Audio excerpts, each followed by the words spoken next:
Broadcasting from the Business Radio X studios, it's time for Workplace MVP. Workplace MVP is brought to you by R3 Continuum, a global leader in workplace behavioral health and security solutions. Now, here's your host, Jamie Gassman.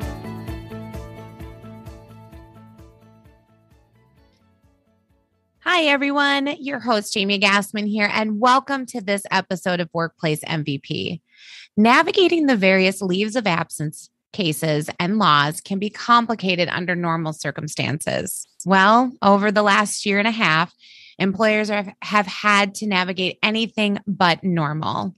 In fact, the leave laws continue to change regularly, making it complex and difficult for HR leaders to stay current and knowledgeable across all the various state and federal leave laws.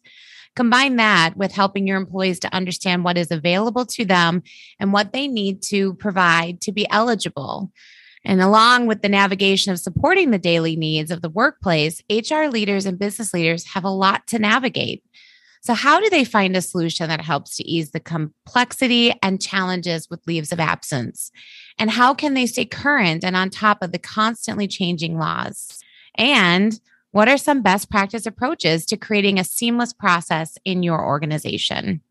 Well, joining us today to share their experience, both as an HR leader navigating the complexity of the leaves and as a solution provider, what they have seen work and not work, are workplace MVPs, Stephanie Savoy, Senior Human Resources Manager for American Renal Associates, and Jeff Simpson, Vice President of Sales and Marketing for Presagia. Welcome to the show, Stephanie and Jeff.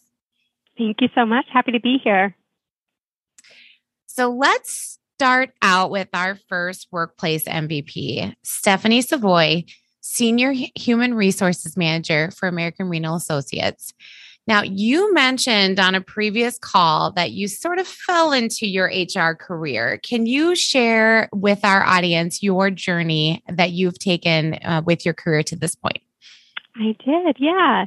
So I think like most HR professionals, I definitely did fall into the HR world. I started my working career as a front desk receptionist at just a biomedical research institute in Cambridge, Mass. I may have smelled at the right person. I landed up at MIT as an AA to an HR director and expanded my HR knowledge there over about 8 years. Until the traffic into the city got a little bit too much for me. That's when I found American Renal, and I've been here for about 5 years now. Wonderful. Must have been one heck of a smile. So tell us a little bit about what does American Renal Associates do and how big is the employee base, and just kind of any details you'd like to share about kind of what you navigate on a daily basis with that organization. Yeah, absolutely. So American Renal is a provider of outpatient services for dialysis. We serve close to 17,000 patients with end-stage renal disease, and we have about 4,500 employees. We have 240 clinics across the country. We are in 27 different states, including District of Columbia. So our employee base is really varied. So we have California, super employee friendly, Texas, South Carolina, Massachusetts. We are all over the place. So we definitely have to be flexible and be on our toes constantly. Yeah, absolutely. It sounds like, especially when you're navigating all those different states and having to be aware of, what their rules are and their laws. So in taking your role at American Renal Associates, what was the leave of absence management process like when you first came into the position? Oh, goodness. It was very, very manual. Looking back, we had multiple Word document templates for our eligibility and designation notices. So that was for each and every leave situation you can imagine. We had to make sure we picked the right one. If there was any updates, we had to manually update all of our letters. So that was very time consuming. In addition to that, in order to track our leaves, we had an Excel spreadsheet, which over the years just grew to be giant and unruly. We just kept adding tabs for each year as each year went by. funnily enough, we actually kicked the Excel spreadsheet once we moved to Presagia, and I tied it up with a nice pretty bow February 28th, 2020, and then 2 weeks later, the world just went upside down. So that was really great timing. Oh my goodness. And what great timing. But before you with the Excel spreadsheet, so obviously there had to have been some kind of red flags you were seeing where you're like, this process is just not going to continue to work. But what were some of the kind of final, we really have to make a change, like those final signs where you're like, this is just not going to cut it going forward? What were some of those that were kind of presenting themselves that, helped to kind of move in the direction of, bringing on a software platform like Presagia? Yeah, so we're always looking for ways to be more efficient, whether it's saving time, saving money, making a better experience for my team and for our employees. Not to mention the unruly spreadsheet kept freezing. Computers would just implode. It was really terrible. So when I was tasked with, taking a look at what can we do as a solution, I looked at different providers and services out there, and that's when I found Presagia, and they definitely offered the most robust solution for us. Not only did they have letters that would be automatically generated for each leave case, it was a tracking tool, and best yet, it was a compliance tool as well. Being in 20 different locations, it was wonderful to just put in someone's details and then come up with all the information on what would apply for their specific situation. How did you do that beforehand? I mean, how would you keep up with like the leave laws? I mean, obviously I know, and we're going to get to talking about over this last year and a half, how quickly laws continue to change. What was that like for your group prior to having a platform like Presagia? Like what did you do? Yeah, so it's actually one of my favorite parts of my jobs is to keep up on all the regulations. I love to read. I love to just research. And so we would rely on blogs that would have just kick out emails every week with updates. We have outside legal counsel that we rely on to help us make sure that we're in compliance. And then just kind of the news too. We would just see the updates and be like, oh, we have a location in that state. We should probably look that up and then, apply the different situations. That sounds very manual and time consuming.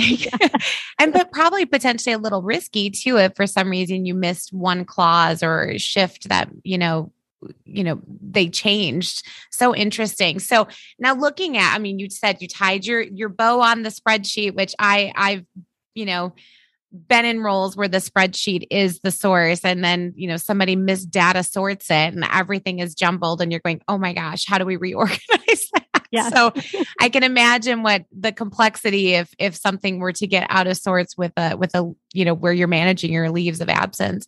So looking at the last year, you brought on Presagia right at the right time because obviously March is where a lot of organizations experience various levels of different types of leaves, but also just changes in HR in general with, remote work and things of that nature. So talk to me about what were your leave volumes, what have they been like, and did you experience a change within your organization? Because I know you mentioned before you have frontline workers, so people who would have been still, accessible to the public during the last year and a half. And then you have probably some that are in a remote setting because they're more kind of office working. So talk to me a little bit about the dynamics of what it was like going through the last year and what kind of experience did you have with your volumes of leave? Yeah, definitely. So we provide life-sustaining treatments to patients. So there's no days off. We have to have people there administering that treatment. So throughout the pandemic, it was, we need to step up for our frontline responders to deliver that treatment to our patients. Obviously, there were other situations going on where people may not have been able to be there. So our leaves definitely increased. We saw pre-COVID, we were handling about 120, 130 leaves per month. At the height of the pandemic, probably in July 2020, we got to 201. It was varied reasons. In the beginning of the pandemic, I think there was a lot of fear of the unknown. We saw people with underlying health conditions that if they were to get COVID, it would be really detrimental to their health and their livelihood. We saw COVID positive leaves themselves, and we saw childcare leaves too. Staff who maybe their children's daycares had closed or their children's school went remote and they had to be there to ensure that they logged in and got their education. It was definitely a test to the work-life balance scales. Absolutely. And so, looking at that, you kind of mentioned a few of the common ones over the last year. Typically, what are some of the common leaves or common reasons that employees are taking leaves from your experience, from what you've seen? From my experience, we usually see routine planned surgeries, unexpected injuries or illnesses, pregnancy. There's always babies, which is the happiest leave that we can process. We love the baby pictures over here. So those are most of the common types of leaves. In March 2020, we surprisingly saw an increase of military leaves, of extended military leaves. Because of the National Guard, they got called. So we saw a good amount of those come through. And we're seeing more anxiety and depression leave-related reasons, just whether it's directly related to COVID or indirectly related to COVID. Yeah. And now that we're coming, obviously we're at the end of 2021, still facing some of the same challenges that we started facing back in March of 2020. Are you seeing any shift in the types of leaves? Have they kind of moved and, changed like all the kind of ups and downs that we've gone over the last year? Are you seeing that, or is it kind of tapering out to be a little bit more consistent with, depression, anxiety, and those types of leaves? Or is it, what are you seeing? Yeah, we're definitely seeing long-term effects of COVID, again, whether it's directly related or indirectly related.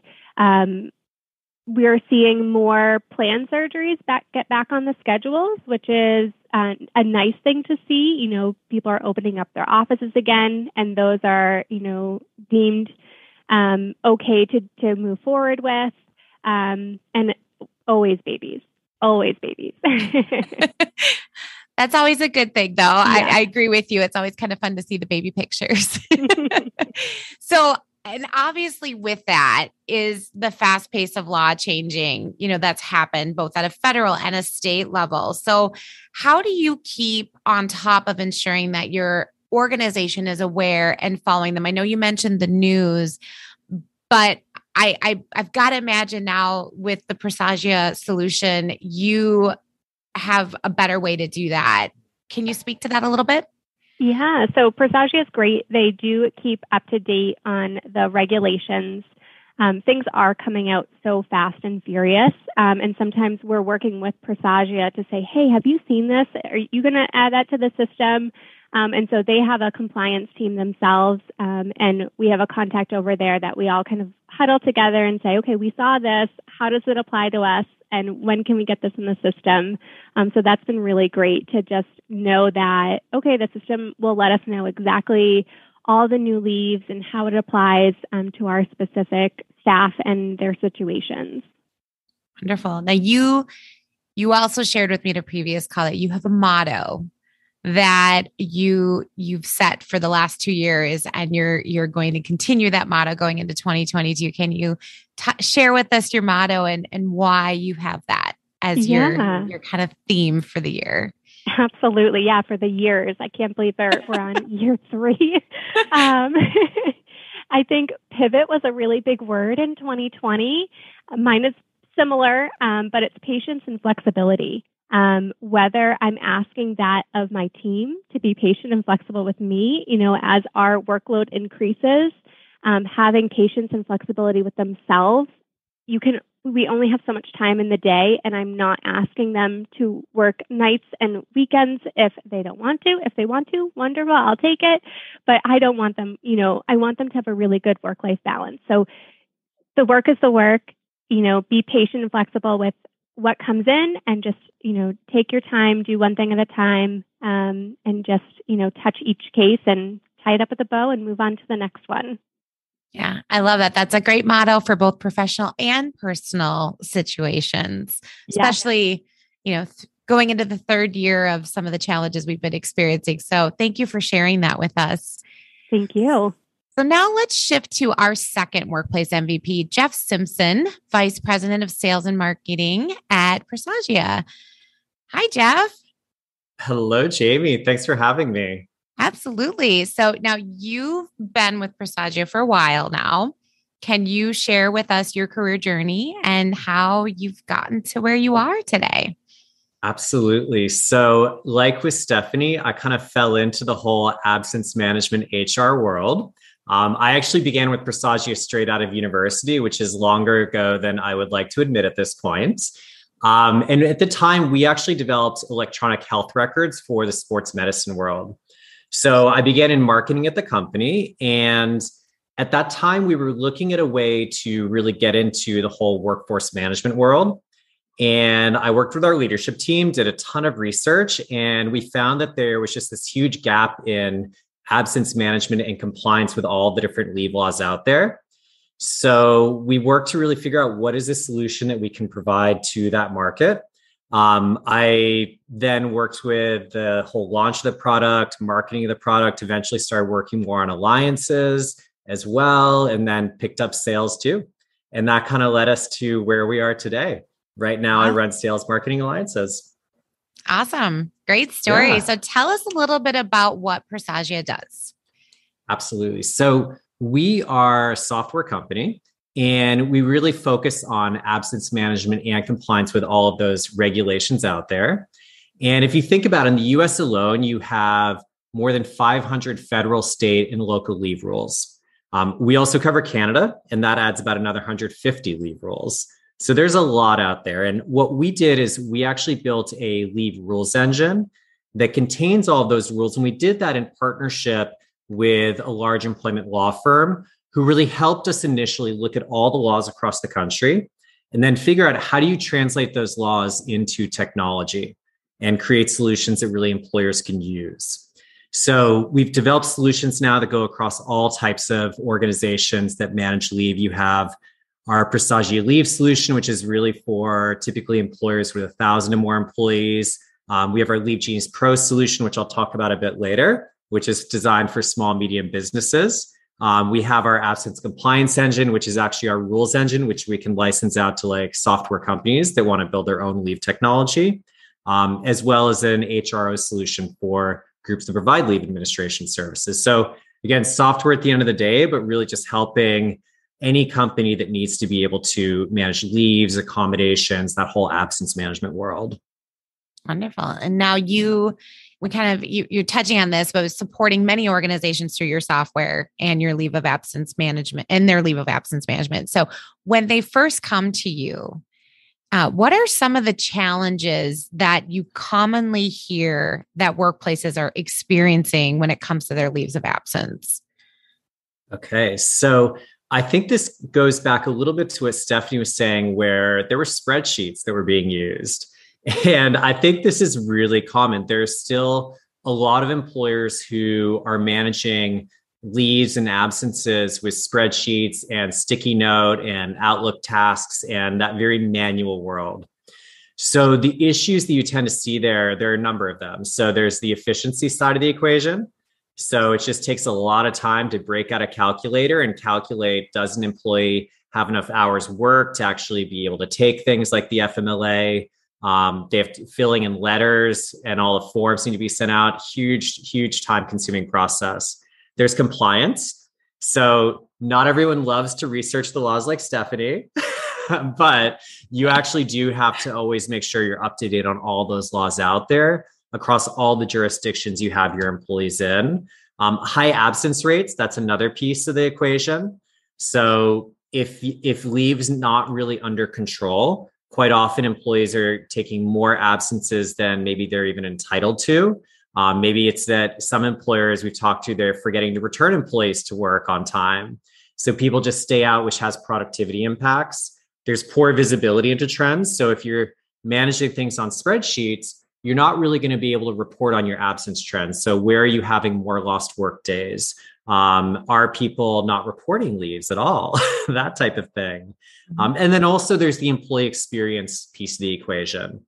So oftentimes when an employee needs to take leave, it's oftentimes a major life event and they want to have some hand-holding going on there. And if you're too focused having to just keep up with sending letters out and doing the tasks you have to, you're not really able to provide that hand-holding that really leads to a better employee experience. So those are some of the issues we see. Yeah. And I mean, and I can see like, if there's an intermittent leave, where they're, on, part of the time off, part of the time, that could get really complicated to track as well. And how do you manage that? So, but from an employee perspective, a lot of the times employees aren't aware of what they're eligible to take. And to your point of the hand-holding, they're probably not even aware of how to even handle that process. I mean, is that some of the things that you've heard from the employers you've worked with? Definitely. And I can say just personally, if I wasn't in this world, I wouldn't have a clue about the different leave laws that are applicable to any leave request that I would want to make. So I think we hear that quite a bit, that employees, they need support. They need someone who can really guide them through this process. Yeah, wonderful. So talking about the process, from your perspective, why is it so important for it to go smoothly for both the workplace and for that employee? What kind of impacts can it have overall? I know you mentioned productivity, but what are some of the other impacts it can have on the organization? Yeah, so we've kind of already touched on this a little bit, but one of the big ones is non-compliance. So if you're not knowing what laws are out there or what the laws actually provide, then you may not give employees what they're actually entitled to, which obviously has an employee experience impact, but it also has the impact of you're not compliant with the law, which can put you at risk of backlash. Oftentimes, letters are not sent on time. So if you're struggling to just keep up with the very manual process, getting things out on time and making sure you're checking all those boxes to follow the legally required timeline may not be happening. And again, this can just lead to lawsuits, which can be very costly. Even if you win them, they're costly to hire counsel and so on. There's also just excessive absences. So employees staying out longer than they should, as we mentioned, productivity impacts there. Also, just that can lower workforce morale when other people are having to cover for an employee who's out for an unexpected amount of time. Intermittent FMLA abuse, which you just brought up, that's a huge problem. So intermittent FMLA is that unpredictable FMLA. You don't know when someone's going to be taking it. And you need to be able to stay on top of those cases to make sure that employees really are taking the amount that their healthcare provider said they need. And then there are also just some costs around excessive absences. So productivity we talked about, but there's also the costs around benefits. So when employees are out on leave, you're having to pay for benefits continuation and so on, and they're not working at that point in time. There's also just the whole inefficiency piece. So managing leave, very time consuming, as we've already mentioned. Yeah. Also, oftentimes I'm hearing that leave managers, in struggling to keep up, quite often are putting in overtime just to be able to handle the volume of the cases out there. So it sounds like Stephanie has a better handle on that and makes sure that that's not happening. But oftentimes there are employers, when they're still doing things very manually, they're putting in overtime just to stay on top of things. Yeah, which could ultimately lead to burnout and stress in that department. So It sounds like there's definitely a lot of areas of ripple effects that can occur when these are poorly managed. Yes. So looking out over this last year, and I know Stephanie kind of talked to some of the interesting, changes in leaves that she saw as a result of the pandemic and some of just the shifts and turns that came as a result of us moving through the last year and a half, and now into the third year of this. from your knowledge of what you've seen with clients or just monitoring, the absence management industry, what are some of the challenges that workplaces had to face with their leave management processes? And I mean, I'm guessing some of it is just the constant change in regulations, but can you talk to some of the things that you were navigating as an organization trying to support workplaces with the leave management processes? Mm-hmm. So really what we were seeing, there were, first off, there were a lot of challenges across the board, but really some of the things that is we so were true. Seeing, absolutely. So true. So yeah. One of the things we were seeing that a lot of our clients were having was there was just downsizing. So either people were being furloughed, downsized, whatever it may be, that led to oftentimes the HR and benefits teams who were responsible for managing leave. They now still had to do the same stuff as they did before, but do it with fewer actual people resources. Combine that with leave volumes went way up. So suddenly people were taking more leave, which means you actually have a ton more case management to do with, again, fewer resources. And then the other piece, which you just touched upon, was really just around, there were so many laws coming out. So when the pandemic first hit, there was an initial onslaught of, I think it was between like 10 or 20 different laws at federal, state, and local levels that came out. And there's kind of the idea, and I think initially that would be it. But then those laws, oftentimes they sunset. Sometimes they got unexpectedly extended. Sometimes they were made permanent. Then more laws kept coming out over the last year and a half. So it's really just been one of the biggest challenges that we've really been working to support, is just making sure that we're always keeping our systems up to date with all of those laws, so that in turn, our customers who really are stuck having to manage these are able to stay up to date with them as well. Yeah. Because I can imagine, employees that are researching on their own with maybe not as much of the knowledge as like what, somebody who's familiar with that compliance area, it could get, I'm guessing it could be really confusing for them. And so having, clear information that's, that they could speak to those employees, I got to imagine has been a helpful hand navigating the different, absence management challenges. So looking at your organization, you just launched an updated version of a software that supports small to mid-sized businesses. So can you talk a little bit about that and share some information around what that is and how it was created and anything else you want to share on that? I can. So this is actually a really interesting one. So I mentioned Leave Genius Pro a little bit earlier. This is the new product that we launched. And what it comes out of is we recognize that small, medium businesses, so groups that really have under 1,000 employees or so, they really didn't have any absence compliance solution that was available to them. Oftentimes, they're too small to be able to afford to outsource. And then they're also too small to be able to really afford the enterprise solutions that we've seen on the market.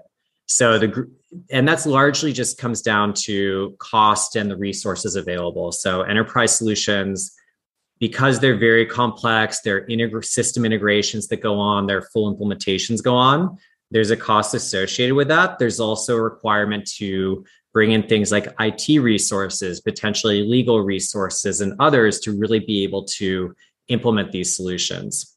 So the question for us became, how do you provide really a complex compliance solution to groups that can't actually afford a comprehensive software platform? It's not so easy. So we have our rules engine. And what we did was we worked to build an incredibly easy to use web app called Leave Genius Pro. It's designed to work on all devices. So your computer, your phone, your tablet, whatever you want to use it on. And what we saw was with the small and medium business world, they need to comply with the regulations, but due to their size, they're not going to have the same volume of leave cases that a larger employer is going to have. So their main concern is around compliance. versus when you're talking about a larger employer, the concerns are going to be compliance as well as gaining efficiencies to be able to just keep up with all the cases. So what we could do is we could create a tool where you remove some of the more costly items like system integrations, system training, and all of those things, and just package it up in a really easy to use system that has the basics of leave administration, but also access to the entire leave rules engine. And then we were able to basically get the price point down to $1,000 a year. So it's something where, quite frankly, my cell phone bill is more in a given year. So it's something that really those small, medium businesses can actually afford and really get that compliance support that they need. Yeah. I mean, honestly, if you think of $1,000 a year compared to a lawsuit for not complying with one of the laws, you're really, it's an investment into kind of risk management in a way. Just in some degree. So, yeah. But I mean, and I got to imagine, just a thought came to me thinking about, as workplaces continue to change the work environment going forward, and we have more and more of this hybrid or more and more of this remote type setting, and you have employees who now can work really from anywhere. So employers that maybe were used to, all of my employees are in one office location in this particular state, that's all I have to navigate, are now being, having to kind of rethink that and realize that they need to stay compliant when they have a remote worker in a different state. Would that be correct? It really is going to depend a bit. In some cases, yes. In some cases, no. So this is a thing where every employer should really talk to their legal counsel and see how they want to interpret it. Because oftentimes the consensus will be that it's the office that the employee reports back to that is going to be where essentially where the laws are applied from. But sometimes that varies. So it's really about talk to legal counsel and make sure you're covered on that. Yeah, absolutely. And then circle back to Prasagia to get a platform that helps you to manage it if you are needing to be in compliance. Definitely. So what are, from your perspective, what are some of the benefits to leveraging a leave management platform? So these are things that we've touched upon a bit already, but it really comes down to compliance, just efficiency and time savings. So trying to process those letters faster, do those calculations faster, have the system track entitlement usage, alert you when things are coming due or when things like entitlement exhaustion happen. Control over absence is a big one. That visibility into your trends and risks. So being able to say in Division A, I'm seeing a spike in lost work days over the past year. And things like that. And then just, again, the improved employee experience is another huge benefit. Great. So looking at the work that Prasagia does and what you do for the company, what would you say you are most proud of? Okay, that's a good question. So I would say what I've been most proud of is really listening to employers and working with them to find solutions to their complex problems. And it's really been about just throughout my career, I've been working with them to really try and understand their challenges and identify solutions. And then going a step further, what I'm proud of as more a company is that we've really worked to constantly innovate and take all of these different challenges that employers are seeing in the market and really create solutions that are going to help make their lives easier through just being able to better manage absences and comply with all those laws out there. Wonderful. Always good to hear what people are most proud of. That's a fun question to ask. At this point, we're going to hear from our show sponsor. So Workplace MVP is sponsored by R3 Continuum.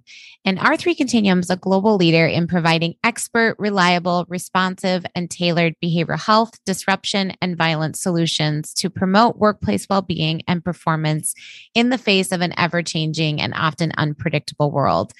You can learn more about how R3 Continuum can tailor a solution for your organization's unique challenges by visiting r3c.com today. So now I'm going to bring both of our guests back for some questions and have a little conversation around this topic a little further. So in your opinion, what would be some of the telltale signs that it's time for an organization to look into a resource for managing their leaves? Jeff, let's get that perspective from you first. Okay, well, I'm probably a little biased here being the software guy, but I'm going to say everyone needs a solution for managing their leaves. But going a step further, if you're still managing leaves manually, you really need to change and get a system in place. There are systems out there for all sizes of employers. The other thing that I oftentimes will see being on the software side of the equation is there will be companies that have outsourced their leaves. And what they will decide at some point is that they don't have enough control over the leave process and feel that their employees are unhappy with the experience they're receiving.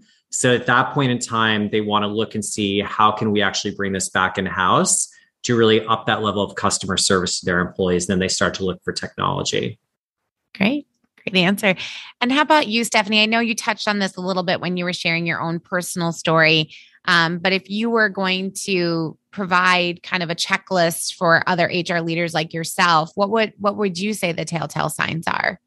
Yeah, I think we mentioned this before, missing deadlines, setting out those eligibility notices and designation notices. The regulations are very clear as to the deadlines that you have to do that by. So if you're missing deadlines, that's really not a red flag that you have to look into your process a bit further, but also turnover, burnout, and just taking advantage of your resources on your team. If somebody wants to free up their time to learn something else, in HR world, well, if there's a solution that can free them up, that's really wonderful.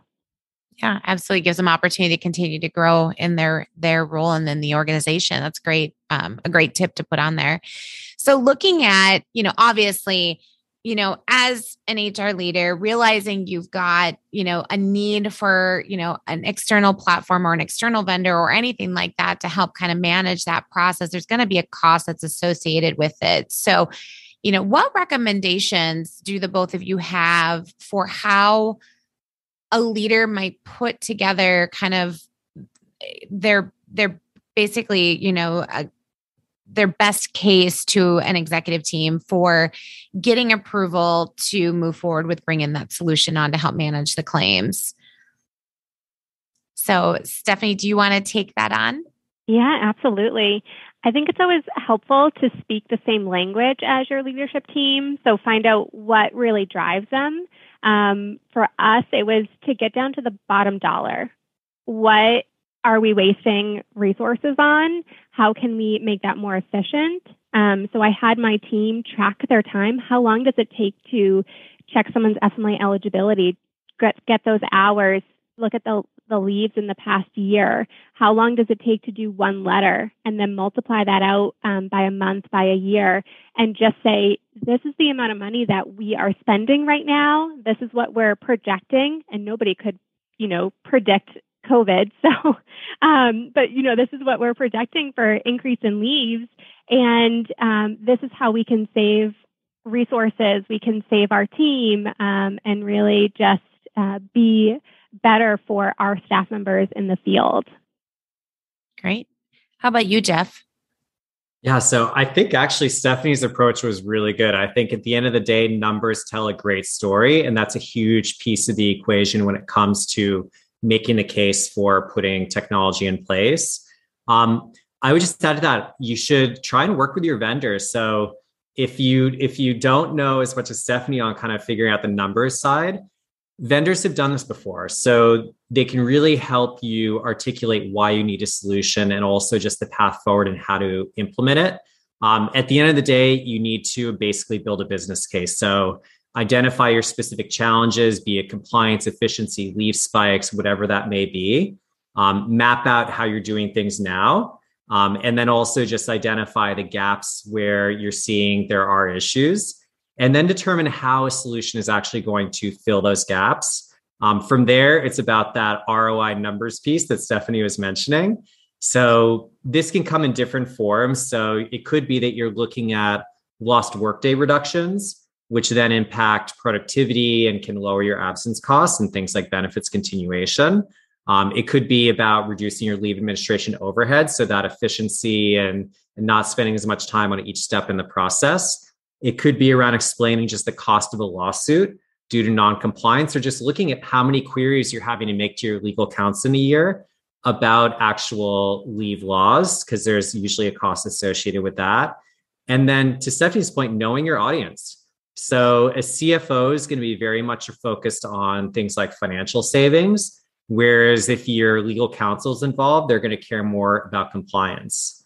And then from there, you need to figure out what is the path forward and be able to really explain it. So what's the cost going to be? What's the implementation process going to look like?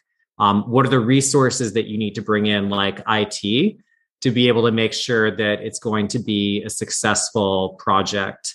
So it really it comes down to making sure you do your research and then really just clearly demonstrating that there's a reason that you need to make that change. So, yeah, great advice. Yeah.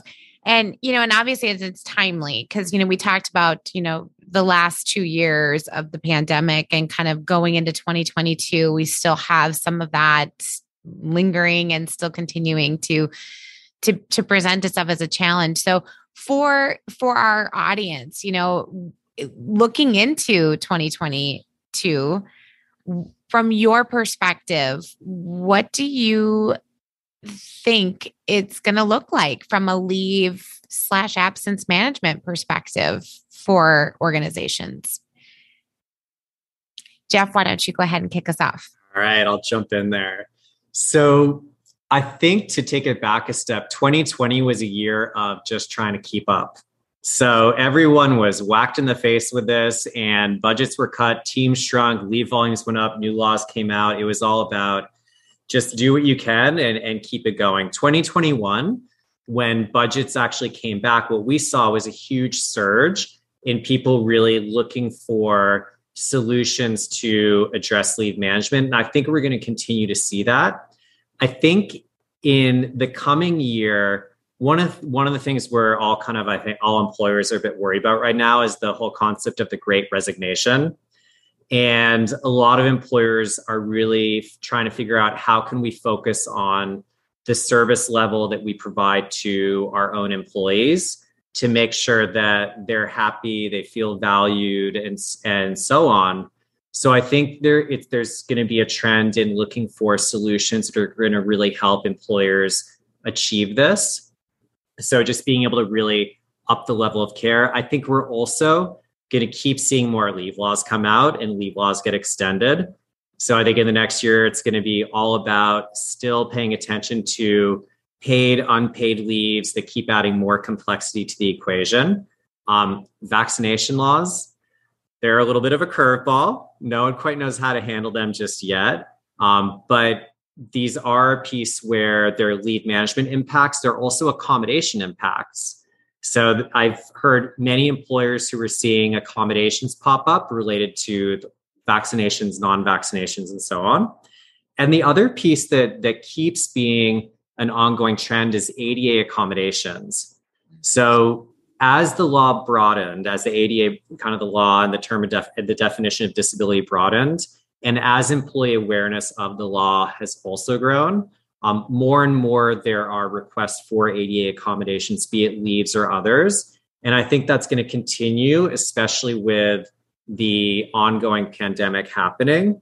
We're going to see more and more accommodation that's going on. How about for you, Stephanie? What are some of the things you predict could 2022 would look like? Yeah, I echo everything Jeff said, but highlighting the accommodations. Definitely, I think staff members are more familiar with the accommodation process going through 2020, and they're more willing to speak up and say, hey, I need this to be able to do my job better. We're seeing increase in just accommodation requests, whether it's, work from home, medical marijuana. We're definitely seeing an increase to all of those. So we've actually just launched the accommodation module within Presagia, So we're looking forward to launching that, and definitely the vaccination as well, religious and medical accommodations, and tracking those and responding to those. So that's definitely going to be a hot topic for 2022. Very interesting. So if you could give any piece of advice to our listeners, what advice would you give? And Stephanie, we'll go ahead and start with you. Sure. So I have a saying up on my wall, you can't make everybody happy. You're not pizza. And I think that's really important to keep in mind is, as long as you treat people consistently and fairly and with respect, not everybody's going to like what you have to say. And that's okay. You have to be okay with what you're saying and, be true to yourself and your policies and your company. So, again, you're not pizza. You can't make everybody happy. I'm going to have to steal that one. I love that. That's great. You have some great mottos. How about you, Jeff? I mean, as someone who had pizza for dinner last night, I can definitely attest to pizza. It really does make you happy. I would just say, just not to sound like a broken record, but it's about finding a compliance solution. So at the end of the day, there are just too many laws out there for any person to stay up to date on all of them. So find a compliance solution. And also when you start looking, don't be afraid to ask vendors for support as you go down this path, especially with things like helping to build a business case and figure out how to actually sell essentially the concept of a solution in-house. Wonderful. You both have shared some great information along with some great mottos for today, making all of our listeners hungry for pizza now. But if our listeners wanted to get a hold of you to get more information or ask questions, how can they do that? Jeff, do you want to go ahead and start that? Absolutely. So easiest thing is just to email me. My email is gsimpson@prasagia.com. You can also always go to our website, prasagia.com, and submit a request through there, and it will definitely make its way to me. And I'm always happy to answer any questions, help anyone out with anything related to absence management. Great. And how about you, Stephanie?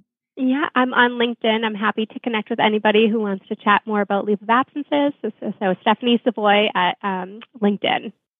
Wonderful. Well, thank you both so much for being on our show and letting us celebrate you and for sharing your stories and great advice with our listeners. We truly appreciate you being a guest. So thank you both. Thank you so much. Yes, thank you. Yeah.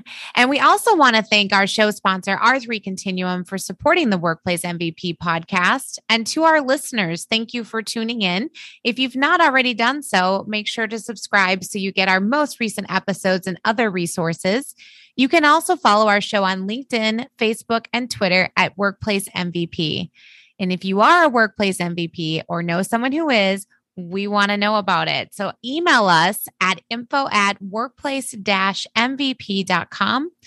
Thank you all for joining us and have a great rest of your day.